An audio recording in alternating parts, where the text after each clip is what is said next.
Good morning! Good morning! This is my second update. Oh my God, pagpasensyahan nyo na yung aking boses kasi parang inuubo ako.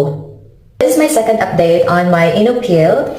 Ayan, nagpagawa ako ng Inupil from Dynamic Aesthetic Clinics, Dubai. Ayan, so itatag ko sila dito and we'll see the result. Within 3 to 5 days, magbabakbak siya. Yes, opo, magbabakbak yung aking face. So, we'll see. Makikita niyo naman, yung color is iba. Ayan o, pulang-pula siya and dito normal. Ayan. See the difference? So, we'll see kapag nagbakbak na siya. Update ko kayo lagi. Oh my God. I can't wait. I'm excited. Pero at the same time, hala, this is my first time magpa-Inupil. Para siyang chemical peel.